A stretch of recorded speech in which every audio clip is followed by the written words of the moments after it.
Welcome to the Diverse Minds podcast, where we give you the tips, tools and techniques you need to be a mentally healthy and inclusive leader. Each week, you'll hear about a variety of topics linked to mental health, well-being and diversity that will enhance both your professional practice and personal well-being. Welcome to the 37th episode of the Diverse Minds podcast. And on today's episode, I'm going to be talking about inclusive language and why we need to bother about it. Why is it so important, and why does language matter so much? Recently, inclusive language seems to be a hot topic, and one that many organisations prior to lockdown were asking me to deliver workshops on. And even during this period of social and physical distancing, I've heard some really unhelpful expressions around inclusive language. Inclusion etiquette refers to respectful communication and interaction with people who may not have the same characteristics as someone else, for example, male and female, or disabled and non-disabled. The principles of inclusion etiquette rely on common sense to guide your interactions with people and behave in the same courteous and respectful way with individuals you know in the workplace and outside of it. And it sets out a professional workplace standard within the workplace, but also respectful relationships outside it. So why should we care about this, and why should you bother? I think the key thing is that inclusive language acknowledges diversity, conveys respect to all people. It is sensitive to differences and promotes equitable opportunities. And for communication to be truly effective, it needs to speak to all audiences for which it is intended. Language is fluid, therefore meanings and connotations of words can change rapidly. And in effect, what I want to say is it's more important to apply inclusive language principles rather than learning specific appropriate phrases in the given moment, as these may change in meaning over time. And so why is this important? Well, in 2018, a Deloitte Millennial Survey showed that there is a very strong correlation between perceptions of workforce diversity and staff loyalty. 69% of employees working at organisations they perceive as diverse intended to remain there for at least 5 years, thus significantly reducing recruitment costs. And candidates will often turn down opportunities as a result of the impression formed by language that is used in interviews, and this may be a surprise to you. But language used in interviews reflects whether workplace adjustments and support will be put in place for someone. So using the right terminology, not probing into someone's history if they've declared a disability, and not asking medical questions. Candidates stated they can often tell whether an organisation has clear policies just through the tone and phrasing that recruitment panels use. And then in terms of our personal lives, it's good to be mindful and consider what we say. Recent examples during the COVID-19 pandemic, people have been saying things like, "It's a crazy time, it's nuts," and I've even heard people say it's a bit schizophrenic right now. Now, I'm really not here to be the PC police.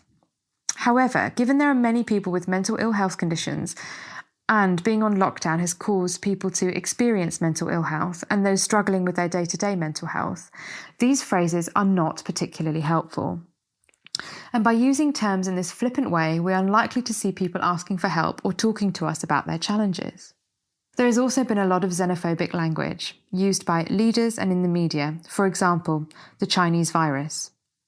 And sadly, this type of accusatory language has led to an increase in hate crime towards Chinese communities in the UK and USA that I'm aware of, and it may have happened in other parts of the world. And if you want to know more about challenging hate crime, you can read my blog, How Hate Crime Impacts Mental Health, on the Diverse Minds website, and I've included a link in the show notes. So if you work in a business or organisation and you're wondering how to put some of what I talk about later in the show into practice, then please remember I'm offering reduced price power hour for £120 so you can get the advice you need. You can also book a free 30-minute call with me to talk through any personal wellbeing challenges you might have had. But back to inclusive language. So what is inclusive language, and how can we ensure that the language we're using in all our media and spoken word is actually inclusive? Here are some examples. Introducing yourself with pronouns. So, for me, I am Layla, the pronouns I use are she, her. And don't forget, people often like the term they, and be respectful of that. A lot of people don't consider themselves to have a particular gender, or they're gender fluid or non-binary. Now, this is something that some of you might balk at, but avoid using terms like guys for everyone. So, guys, can we just get the mic on that person, for example? Now, I know this isn't intended to be exclusionary, and I also appreciate that it's very common in everyday vernacular.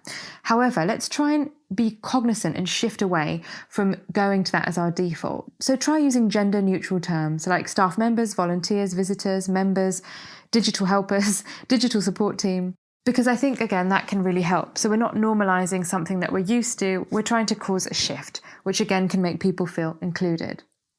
And again, some people will find this more irritating or more grating, so the term guys, than others. But that doesn't really matter. The point here is, how can we move towards more inclusive language? Another example is, let's say you're having a talk and the title of the talk is Man versus the Moon. Well, you can adapt this to humankind versus the moon. Again, it's all about inclusivity, and it's not just about one gender. Now, I do appreciate that may not be the intention, but just think about the message that that's sending out. Instead of assumptions about biological parents and assuming there is a mum and a dad, a biological woman and a biological man, to say things like carer, guardian, parent or caregiver. Now, also step-parents are a really important part of that. Many people live in blended families. This concept of 2.4 nuclear families just isn't, I don't think it's ever really been a thing, if I'm honest, but I think it's key to acknowledge that people's family unit, whatever that looks like or however people define family, is going to be different. And again, this sends out a clear message that it doesn't matter what your family is like, you're very welcome here. It doesn't matter if you're a biological parent or not, you're very welcome here. British English idioms or phrases like, it's raining cats and dogs. We use these things really often. Well, actually, they're not always that accessible for people who are international. And I'm not saying that their English isn't good enough. What I'm saying is that actually someone from America, Canada, Australia may not understand that. So these would need to be explained to members and visitors. I'm not saying you cut them out of your language completely, but you might have to think about how you phrase things and don't assume that everyone's from a UK background.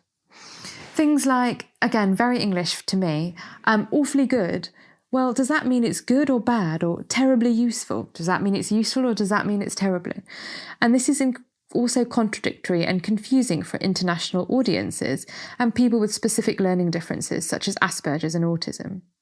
So use factual language rather than value-laden words and phrases. And try not to erase certain groups with your language or to lump together all people of a certain group, e.g. the Muslims, or e.g. the women. There is always plurality and variety within that. Sometimes it may not be possible, but just think about how those phrases are coming across. And the very key thing is to ask in advance if you're not sure of something. We can't, any of us, know everything about everything, and we all make mistakes, absolutely myself included.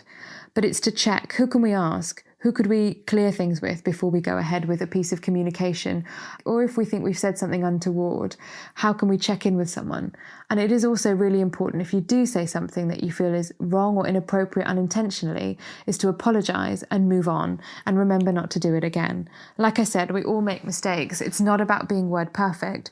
It's about conveying the intention, and if you make a mistake, say sorry, don't do it again, and move on. So why should you really bother with inclusive language? What benefits does it have? Why does it make the workplace better? Well, in my eyes, there's 7 pros at least if you use an inclusive language approach.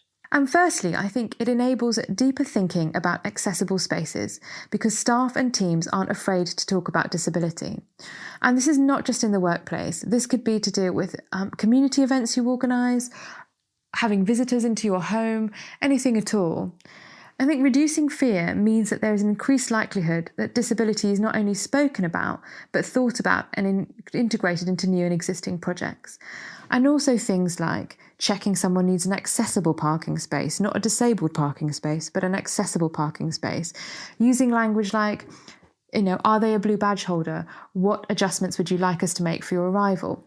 And just thinking about things positively. It is not about asking someone their medical history or what's quote unquote wrong or right with them or what it means, but to say, I appreciate your coming. Is there anything I can do to make you feel more comfortable?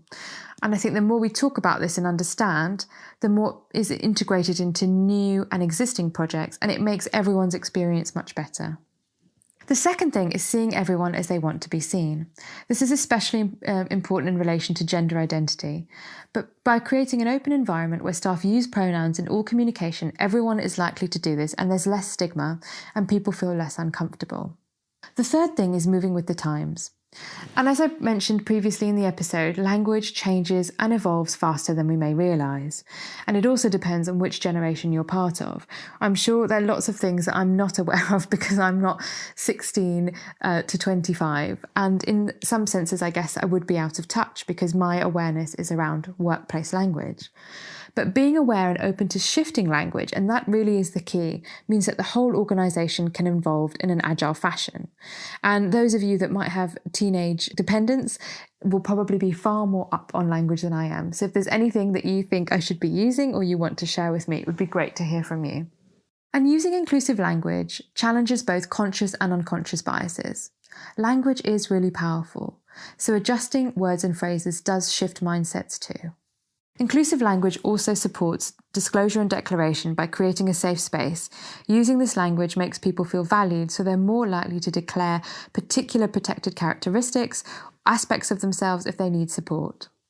The sixth thing is positive language facilitates a collective no-blame culture, as everyone makes mistakes, as I've said, and that's absolutely fine. It is about apologising and moving on and learning from that experience. And finally, it lets your customers, clients, service users, friends, families, members know you practice what your policies say. So of course we don't have personal policies, but that our values are really true to us. And it brings paper-based statements to life, resulting in increased trust with your stakeholders, whoever those stakeholders are. So how can you start to embed an inclusive language approach? Well, firstly, look at your existing materials and do an inclusive audit. Get some feedback from staff, clients and customers to illuminate areas you hadn't thought of. Also, ask any younger people in your life, whether they're direct dependents, nieces, cousins, friends, anything at all. Maybe they're language that we should be using that we don't know of, or emerging language. Then rewrite design materials and let people know why you're doing this. Also get their feedback on the drafts before it goes live. And on a personal level, think about key phrases and terms you use often. So one of the things I always say is, it's not rocket science, is it? Now, this is kind of neither here nor there, but there might be certain phrases that you use. And if there's anything you want to stop, start, or continue using to improve your inclusive language practice. So I really hope this has been a helpful episode to you, and it hasn't felt like me being a PC word police person. But if you'd like more information and help, because this can be tricky, please don't hesitate to get in contact with me. You can book a free 30-minute call or a 60-minute power hour to pick my brains and use me as an expert to help you with your journey. So after listening to this, what action will you take to make sure that language in your workplace and in your personal space is more inclusive? I look forward to hearing from you, and I'll see you in the next episode of the Diverse Minds podcast. Thanks for listening to the Diverse Minds podcast. Don't forget to subscribe on Apple Podcasts, Spotify, or wherever you access your podcasts from. You can also connect with me on Facebook, Twitter, and LinkedIn. Tune into next week's episode of the podcast, where I'll bring you more insights on mental health and inclusion. Bye for now.